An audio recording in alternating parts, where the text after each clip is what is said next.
Hey, hey, hey! You know what time it is. It's time for another Talking Freight, brought to you by Ceresys, the transportation management company. In 2020, we're going to liven it up a bit.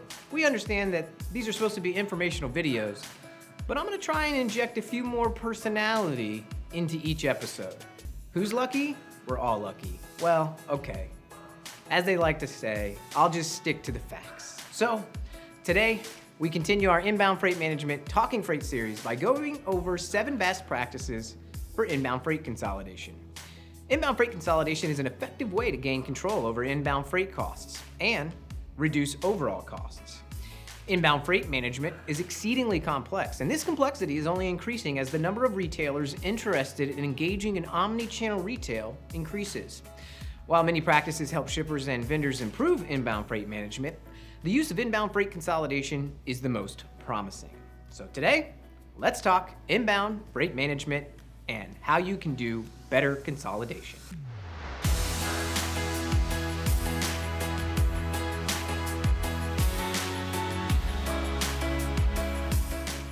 Let's first address the challenges in inbound freight management. Before you can understand why inbound freight consolidation is the go-to solution for effective inbound freight management, it is important to understand some of the challenges in today's supply chain networks. These include the following: wide vendor networks, too many carriers in the mix, poor visibility into freight shipping costs, poor dock scheduling, detention fees for drivers held in the yard, higher carrying costs for vendors spending too much product at a time, poor communication with vendors, drivers, and carriers. Now, let's talk about how inbound freight consolidation contributes to better operations. Shippers that effectively manage inbound freight through consolidation can take advantage of significant freight benefits, including pricing simplicity, reduced transit times, higher service levels, fewer accessorial changes, stronger carrier relationships, greater visibility, less congestion at loading docks, reduced fuel and emissions, more control over dock schedules, and fewer opportunities for damage and risk. That's a whole truckload of benefits.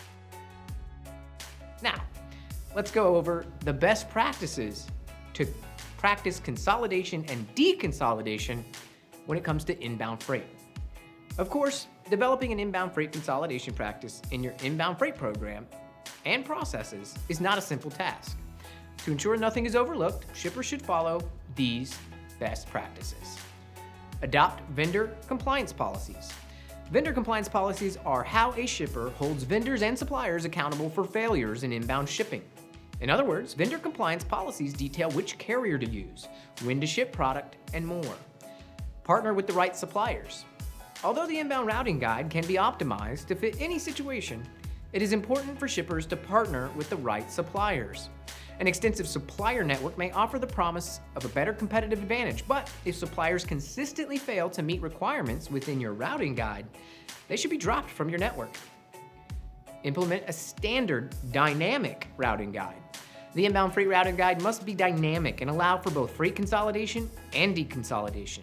There will be instances where it is impossible to consolidate freight due to geographic or other barriers, but specifying the unique circumstances in which shipping through traditional means is acceptable is essential to a dynamic routing guide.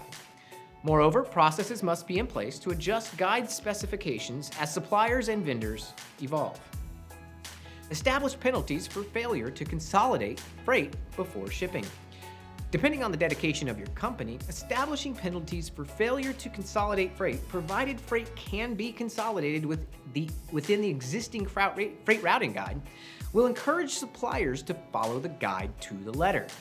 Use technology to streamline consolidation, deconsolidation.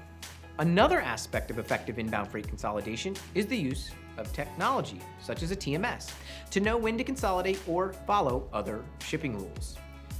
Work with a third-party logistics provider or 3PL to handle inbound freight management. Choosing to outsource the processes can be an effective way to avoid unnecessary expenses and manage inbound freight, as well as take advantage of new technologies which automate processes and more. Integrate supply chain systems. The final leg of freight consolidation is integration. Integrated systems ensure data is applied, processes run accordingly, and bottlenecks do not develop. In conclusion, Here's the big picture. Inbound freight consolidation can feel overwhelming, especially for shippers faced with mounting inbound freight issues and uncertainty of how to achieve accurate visibility. However, inbound freight consolidation, which does take time, can speed your inbound freight, reduce the hassle of managing your dock, and much more. Shippers should follow the best practices to consolidate freight off-site, deconsolidate freight as it arrives, and improve visibility at the same time. So that leaves a final question. What can shippers do to avoid missed freight pickups in the first place?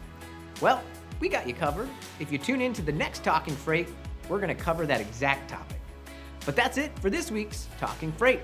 Thanks for tuning in, and we'll see you on the next one. Hold up, before you go, make sure you hit that subscribe button and subscribe to Ceresys' YouTube channel.